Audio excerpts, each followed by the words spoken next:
I'm about to be like the new Mr. Rogers of YouTube. My days be just too beautiful. But just like with a little hint of ghetto. How your day going before we even get started? I know your day is going good. If it's not, I'm sorry. Hey, but let's make it better. We about to check out some MrBallen. Now look, I know y'all be telling me to check out like hella other videos. I'm gonna get to those. But some I want to watch because I want to watch. And I was like, man, I don't want to wait forever to check this one out. I'm hella ready to check this one out already. But yo, either way it go, we about to check out. Boy, I just lost my mind for a second. We about to check out This Man Is About to Live a Nightmare by MrBallen. We'll check out the video. Link will be in the description below. But let's go.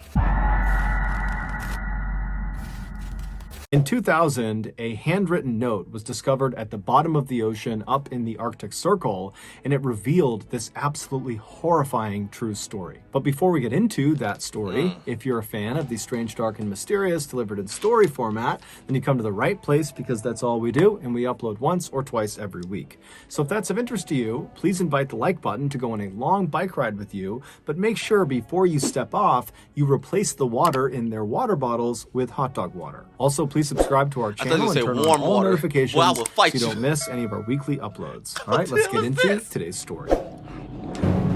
You ought to be sweating for riding a bike and thirsty.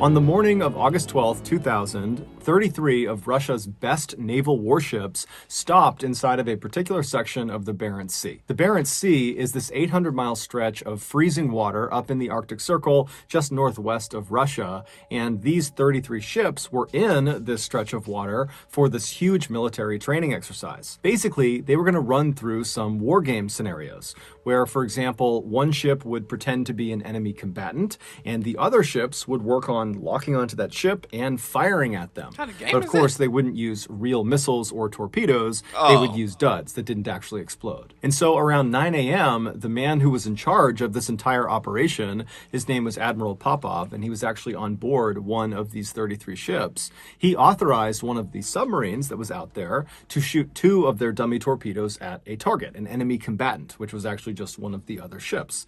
And so as soon as he did this, he was authorizing the start of this multi-day long exercise. And so all day and all night, they're doing these war game scenarios. And by the following morning, so 24 hours into this exercise, Admiral Popov stepped away from the action to speak with Russian reporters on the phone. And during this interview, he tells them that so far, the training exercise is going exactly to plan and that it looks like it will ultimately be a huge success. However, there was a problem. At the same time, Admiral Popov is giving his remarks to the reporters about how well this exercise is going, the family members of some of the crews that were out there as part of this exercise, they heard a rumor that the exercise was not going to plan, that in fact, something bad had happened to one of the ships. But none... Who will start a rumor like that on something so serious? Who would do that? I ain't about to get the judge and accuse him because I don't even know number one character so far.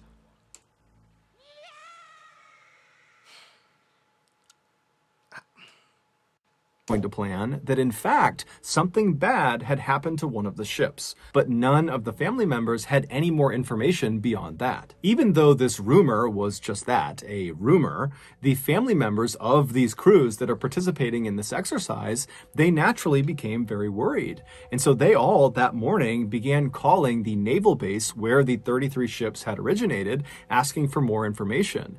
And the phone operator on the base that was receiving all of these calls that morning at first was telling these family members that no, nothing's going on, I haven't heard anything, there's no issues.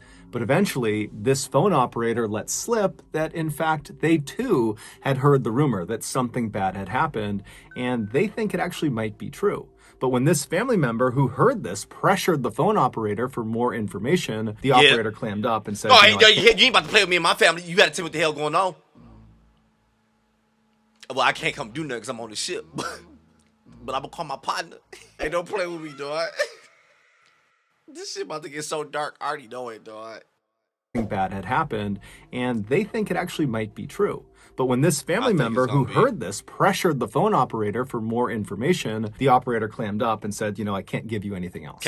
And so at that point, the family member hung up the phone and called the media and told them what was going on. And the media, as soon as they had the story, they went right to Admiral Popov and they said, hey, can you address this rumor? And he didn't. He did not respond to any of the media's inquiries. And in a weird way, that was kind of reassuring to the family members of these crews, because they're thinking, if Admiral Popov is just kind of ignoring this rumor and he's staying out there, out on the Barents Sea, still conducting this exercise, then certainly nothing bad could have happened, right? And so for the rest of that day, Sunday, the family members of these crews and the media just kind of did nothing because there wasn't anything else to do besides wait to see if there was any new news coming out of this exercise. And the following day, on Monday the 14th, so 48 hours after the start of this training exercise, there would be news. Russian officials would go on TV and they would address the rumor by saying, well, yeah, it is true. Something did happen out during this exercise. The Kursk, which was the name of one of the submarines, that was one of the 33 ships that was part of... That don't even sound like when I got on. If I wouldn't have got on none of them, but if it's called the Kursk or Cursed, what do you say? Kursk? That's too close to cursed.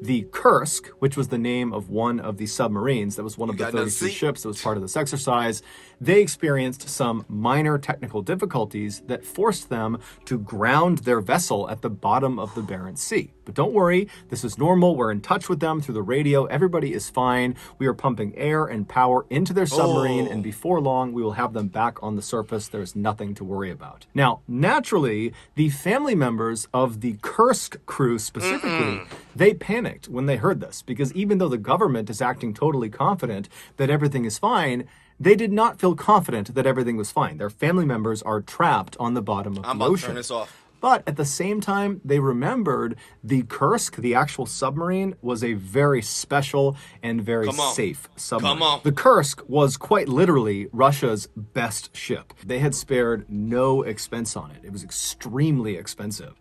And it was massive. It was bigger than 2 football fields put together. And it was constructed out of this very specialized, highly reinforced steel that allowed it to... I'm tripping, bro. Hey, cartoons got my head messed up. You about to hella judge me again.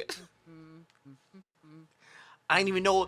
The whole time I'm thinking, because the submarines were, oh, you about to judge me. Yup. I promise you I'm smart.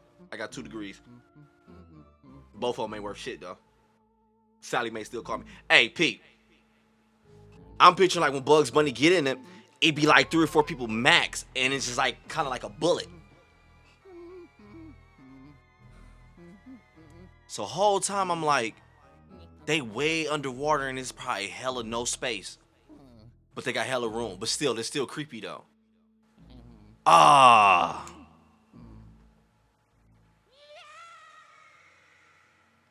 Man, I ain't know the muscles that huge though. My bad.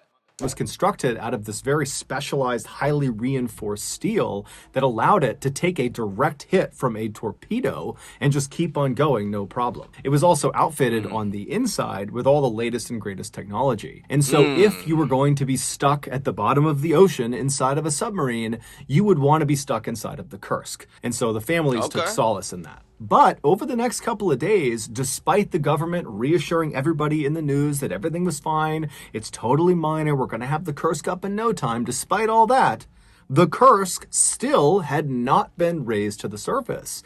And the government was not giving the families or the media any new information. And so in this kind of void of no real information, the families began to panic and the media began to speculate. Did the Kursk really suffer from minor technical difficulties like the government was saying? Oh, we going this direction, huh? Real question to like my marine type people. My bad. If you're in one of those, right? And a situation like that, do they plan for this situation now, or was it like a mistake? I don't know. I still got a lot of video to go to get answers. Basically, my question is this: when you're in there, is there like nothing in there to prep you just in case if it's like something like that happening and it's too long, like we got like a suit or something we can put on to get up? Because it sounds like these things are loaded inside with amazing things. So I would think safety would be something that they were really loaded up on, because it sounds like we got technology down there, we got space down there, we got room to make sure things like this can be prevented. I don't know. I'm asking as a question. So basically, my question again is there anything in there that can prep me for that? Like, yo, put this on, get out the submarine, go back up. I don't know. Look, the most knowledge I got is from Bugs Bunny right now. I'm sorry. That nigga was wrong. Kursk really suffer from minor technical difficulties like the government was saying? Or was this something more serious? This question would be answered on August 21st, so 9 days after this training exercise had begun, when a Norwegian dive team, they were out there to assist in the recovery effort. They were able to dive down to the Kursk, and they actually got inside of the submarine through an escape hatch. An escape hatch is like this watertight closet that kind of sits on the outside of the submarine, and it allows people to go in and out of the submarine without flooding it. And once these Norwegian divers got inside of the Kursk and had a look around, they were totally shocked at what they saw. While the exact details of what happened inside the Kursk are still debated today, and probably will be for some time, there is one aspect of the story that is more or less universally accepted, and that is what happened inside of compartment number 9. The Kursk was divided into 9 watertight segments called... Wait, let me just read these. Inside the Kursk, okay, we got the conning tower. Interior layout approximate. All right. Torpedo room. Ooh, shit. Get me out of there. Escape module. Escape hatch. Steam turbinus. Turbinus. Shut up. Escape hatch. Propulsion machinery. I know the words is hard to say together. Propulsion. I'm gonna make me a whole new channel and get like some new subscribers because y'all play so damn much.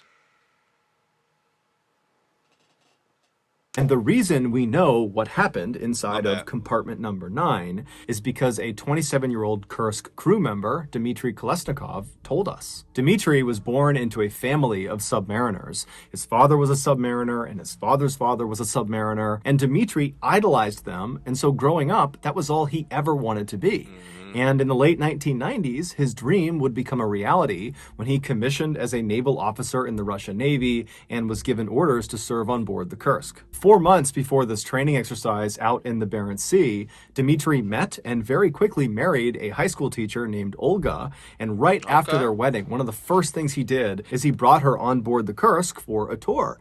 And Olga brought along a video camera and filmed her tour through the ship. And on this video, Dmitry is all smiles. He is so happy to be leading her around the ship and introducing her to people and showing her all the cramped spaces on board the submarine. It's really obvious that Dmitry was so proud of his job. Not only of his job, but also just so proud to be sharing this part of his life with his wife. Fast forward to August 12th, 2000, and Dmitry, along with 117 other crew members on board the Kursk, had just arrived at their designated section in the...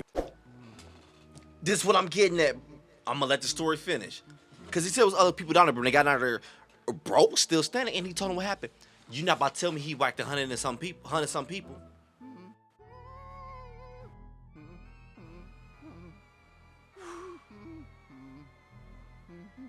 Oh, I could be, but I could be wrong. But 100 something, just 5 of us. Let's just jump, bro. I don't know if that's what happened, so I ain't gonna say that just yet.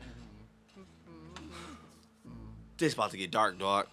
I know it. I hella know it, man. And it's all underwater in a submarine. Fast forward to August 12th, 2000, and Dmitry, along with 117 other crew members on board the Kursk, had just arrived at their designated section in the Barents Sea for this training exercise. And at 11:27 a.m., the captain of the Kursk came over the radio and he told Admiral Popov, who was not on the Kursk, he was on a separate ship, he told the Admiral that the Kursk was about to fire their 2 dummy torpedoes. After this call was made, the men in the first compartment of the Kursk, so at the very front of the Kursk, this is where all the torpedoes, both fake and real, are stored, they began loading these 2 dummy torpedoes. Meanwhile, Dmitry was all the way back in the 7th compartment, the engine room. That was where he was stationed. He was actually in charge of everybody who worked in the 7th compartment. And so as these 2 dummy torpedoes are being loaded, Dmitry and his men, there weren't that many of them, they were twisting dials and pulling levers, when all of a sudden there's this really loud crashing sound. and then the ship shudders and then jolts hard to one side, as if someone had grabbed the front of the submarine and just forced it to one direction. What Dimitri and the men in the 7th compartment... My bad, bro. My arm was stuck. I couldn't move it. What the stuff? ...of the submarine and just forced it to one direction. What Dimitri and the men in the 7th compartment could not have possibly known was that one of the real torpedoes in the 1st compartment had malfunctioned and it exploded. But because of how well built the Kursk was, how strong the exterior walls were, this torpedo, as advertised, did not puncture through it. It did a lot of damage and caused a massive fire, but the sub was not sinking. So back in like he said at the beginning, it was built. Yup, you gotta be paying attention. Man, because it did hit me when it went off. I'm thinking like it went out, but like no, he told you at the beginning. It's proof. It ain't gonna get out.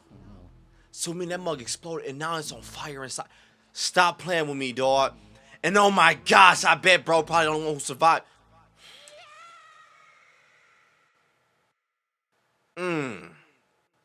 Could not have possibly known was that one of the real torpedoes in the 1st compartment had malfunctioned and it exploded. But because of how well built the Kursk was, how strong the exterior walls were, this torpedo, as advertised, did not puncture through it. It did a lot of damage and caused a massive fire, but the sub was not sinking. So back in the 7th compartment, Dimitri, he stands up from being jostled to the ground and the alarms are going off and everything is totally chaotic. Everyone's asking what's going on. And Dimitri, he takes charge and he tells his men to follow the emergency protocol, which was to seal the watertight doors of your compartment. And so in this case, he sealed both the doors, one leading to the 6th compartment and the other leading to the 8th compartment. There's a lot of reasons for why they do this, but in essence, if there's a leak somewhere in the submarine, by sealing off your compartment, you protect yourself from being flooded. As Dimitri and his men are sealing these 2 doors, they would have begun to see and smell smoke as it came in through the ventilation ducts because there was now this uncontrolled fire raging at the front of the submarine. They also would have felt the submarine suddenly pitch upward at a very steep angle as the captain of the Kursk desperately tried to surface. Crazy, but before they could reach the surface, that uncontained fire reached the other live torpedoes and it set off this almost instantaneous chain reaction of explosions. This second collective blast. You know how traumatizing that has to be in there knowing it, and that is happening right now at that moment? That's some bull, dog.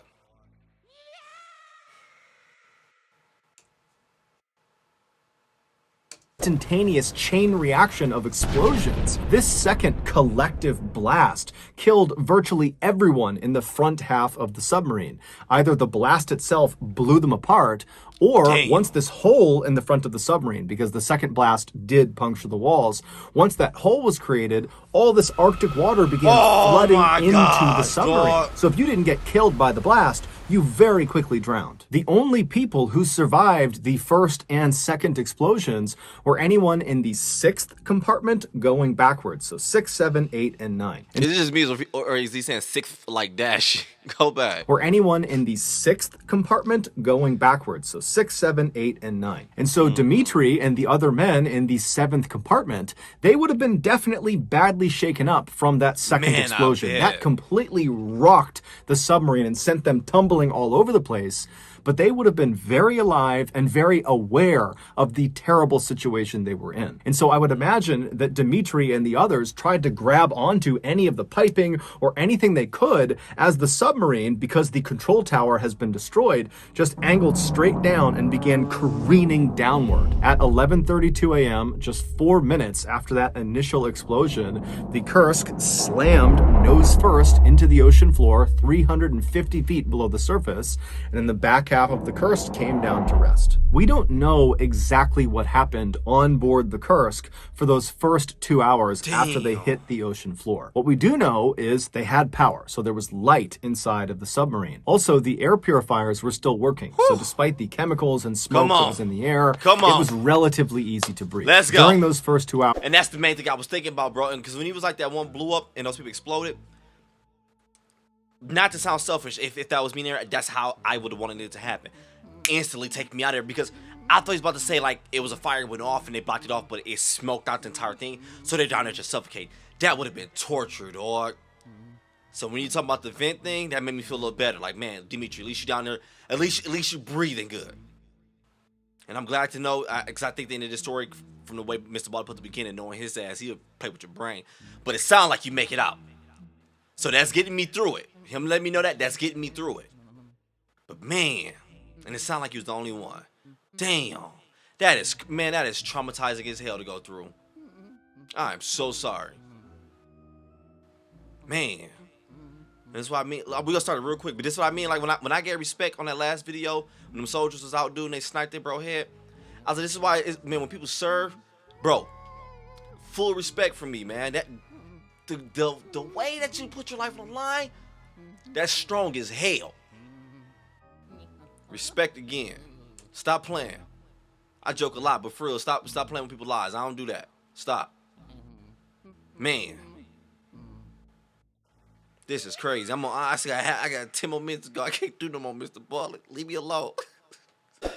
My bad. We just had to have a little heart-to-heart because my heart purple today because that sugar and that juice world dropping. Stop playing. Light inside of the submarine. Also, the air purifiers were still working, so despite the chemicals and smoke that was in the air, it was relatively easy to breathe. During those first 2 hours, we also know that at some point, Dimitri and the other men in his compartment must have heard banging coming from the 6th compartment, because remember, they had sealed off the doors both to the 8th and the 6th compartment, and so Dimitri decided to break emergency doors both to the 8th and the 6th compartment. And so Dimitri decided to break emergency protocol, and he opened the door to the 6th compartment to allow any of the survivors that were banging on the door to come into their compartment. And when Dimitri and his men opened that door and looked into the 6th compartment, they would have seen that it was rapidly flooding, and most likely anybody forward of that compartment, so 5, 4, 3, 2, 1, they were already dead. By 1:30 p.m., Dimitri and his men in the 7th compartment and the other survivors from the 6th compartment, they were forced to retreat from the 7th over to the 8th compartment and then finally into the 9th compartment because of flooding. Even though they had sealed off their watertight doors, the walls were no longer watertight because this huge explosion had sent shrapnel flying down the body of the submarine, puncturing holes in all of the walls. And so it didn't matter if you shut your watertight door. Eventually, as one compartment would fill up, it would begin leaking through all the cracks in the walls. And so Dimitri and all of the people he was with, they would have been very aware of that. And so by the time they got all the way back to the 9th compartment, the very back compartment, there was nowhere else to go. The water was going to eventually reach them, and they were doomed unless they got rescued or if they left out of the escape hatch. Despite how absolutely terrifying this situation must have been, Dimitri remained calm. In fact, he was so calm that he pulled out a piece of paper as he's sitting in this cramped 9th compartment. No, he don't survive, because he did say that the reason why they know because he told him because of the note. Fuck, man. Hey, at least I use that to get me through 10 minutes of the video. Damn.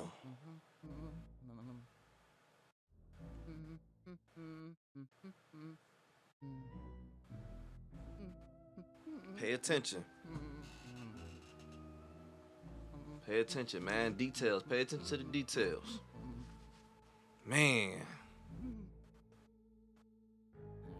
That's crazy, man. I'm speechless. I'm speechless at this point. Legit. Ain't even got a joke for you.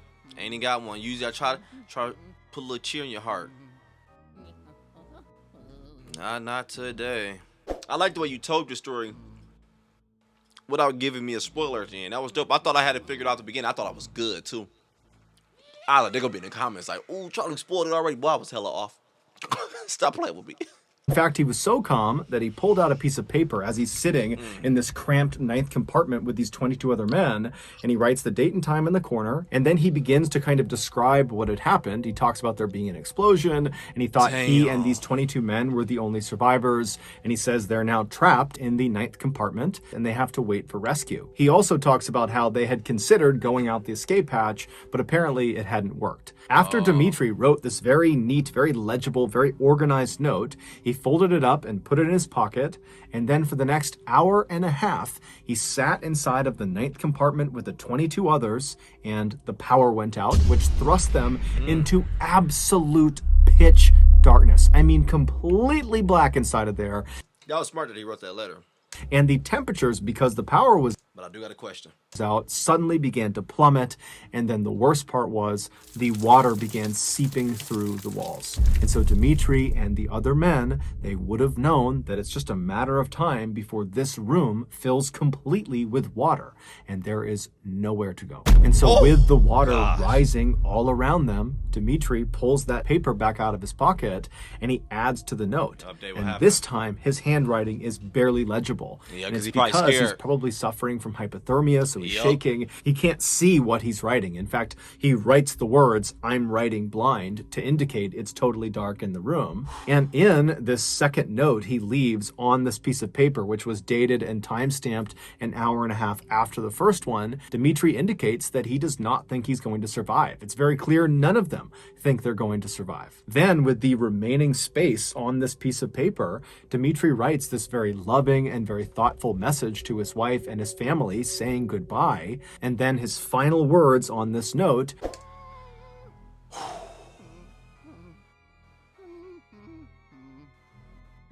I'm trying my hardest to read that shit, and it didn't hit me till the last minute. Why I can't? I was so focused. This shit is not English. I'm like, I know I paid attention to school. On this piece of paper, Dmitri writes this very loving and very thoughtful message to his wife and his family, saying goodbye. And then his final words on this note are, "Regards to everybody, no need to despair, Kolesnikov." After he wrote this second message on this note, he folded the paper up, put it in his breast pocket, and then in total darkness, listening to the sound of water rushing into the room, he and the other 22 damned souls prepared to die. We don't know how long Dmitri and the other 22 men survived in compartment 9, but experts say the entire Kursk submarine was completely flooded 8 hours after the initial explosion. One of the most heartbreaking aspects of this case is that Dmitri and these 22 other men could have potentially been saved if the Russian response was a little bit more urgent and coordinated. Despite 2 of these ships, including the ship that Admiral Popov was on, hearing and... So I thought they knew what was going on, but they didn't want to say nothing because they didn't want people to panic. Were they not saying anything because they was just trying to fix it themselves? Like one of those type of situations? Of these ships, including the ship that Admiral Popov was on, hearing and feeling the second explosion that the Kursk experienced, nothing was done about it. It was reported, but no one really did anything. And then when no one could get in touch with the Kursk... You ain't think not one bit that serious as fuck? It's not like, my best one, that's not like with the park, oh, you heard somebody, a kid scream like at the playground or something. That's not like one of those where somebody got hurt. Inside of the submarine, you hear boom and you can't play. Because you don't know what happened in there. You can't play. I get it. I don't know what you're trying to do. I can't really say because I wasn't there, so I can't fully judge and say what I would have did or how to fix it. I can't do that. I don't have the answer. But from just going off of just kind of thinking of common sense, if I was running something and I know people lies are like, yo, this is dangerous, and I hear something that I would not supposed to hear, and I know something happened that's not supposed to happen, I'm gonna do everything I gotta do to make sure y'all get home to y'all damn families. I ain't worried about looking bad to the media, none of that. I gotta get you out of there. I don't mind taking that. Hey, I effed up. My bad. Y'all hate me for like a week? Alright, good. But at least they went home to their family. Response was a little bit more urgent and coordinated. Despite 2 of these ships, including the ship that Admiral Popov was on, hearing and feeling the second explosion that the Kursk experienced, nothing was done about it. It was reported, but no one really did anything. And then when no one could get in touch with the Kursk after they had said they were going to fire those 2 dummy torpedoes, everybody else, all the other ships, Admiral Popov, they all just said, you know what, I'm sure it's just their radios and they're fine and they'll be in touch soon. And so it wasn't until later that evening when the Russian Navy even figured out there was a major problem with the Kursk, that the Kursk has vanished. And then it would be several hours before they even got a rescue submersible in the water down to the Kursk. And then once it was down there, they could not latch onto the escape hatch on the submarine. And so even if there were survivors inside of the submarine, they would not have been able to exit into this rescue submersible. And so for days and days, the Russians struggled to try to get inside of the submarine and kept turning down foreign aid from Norway, from America, from Great Britain. And then finally, 9 days after the Kursk had sank, the Russians did accept foreign aid. And damn, that perfect example. Sometimes you have to push your pride to the side. Why would you now? Again, like I said, I wasn't in a situation. I'm not that leader for a reason. I can't say anything. I can't even say that what I'm saying would have been the better option. Not even here to say that. I'm just thinking, if like we kind of use a little more common sense here to help these people, would things may have went a better route? Days after the Kursk had sank, the Russians did accept foreign aid, and that's when the Norwegian dive team, they went down and they were able to open up the escape hatch. And when they went inside the submarine, they saw it was completely flooded. There were bodies floating everywhere, and that's when ultimately Dimitri's body was found, and they found that note. Oh, that's crazy to me. Russia would go on to award the entire crew of the Kursk with the Order of Courage, which is a very significant military award. And the families of the crew of the Kursk were given 10 years' salary each. They were also given free housing in any Russian city. I like that. And their children would all have their college education paid for. Oh, I like that. So that's going to do it, guys. If you found the secret in today's episode. And look, I'm about to say something political on your ass again. Who knows? It can be the worst thing to do. But this is how I look at it. I hate when I see people who like, not just, all right, you went to the army, whatever, came back, boom, did whatever, you didn't do your thing. You get your charger and you go. I'm talking about the people, let's say, you legit see people who are like, yeah, I served this amount of years, got all these badges, I fought, blah, blah, blah, did all this shit. My dad being one of them. It's this homeless dude I always see in, I think like Farmington or something, whatever. He got a sign that said veteran. I don't know if he capping out, but he got a lot of badges, a lot of, badges, I guess I'll say, whatever, kind of show, like, yeah, it's my proof of everything.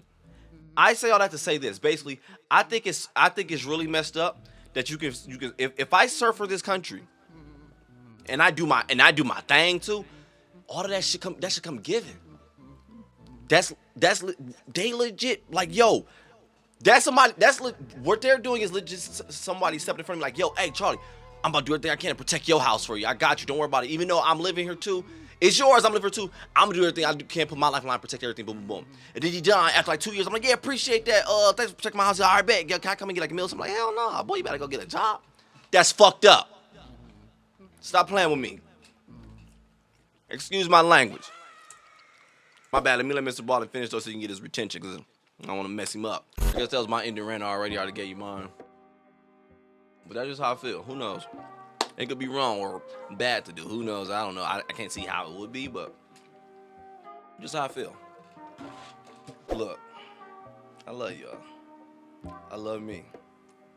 This one was crazy. Man, I just be having bars. I'm out.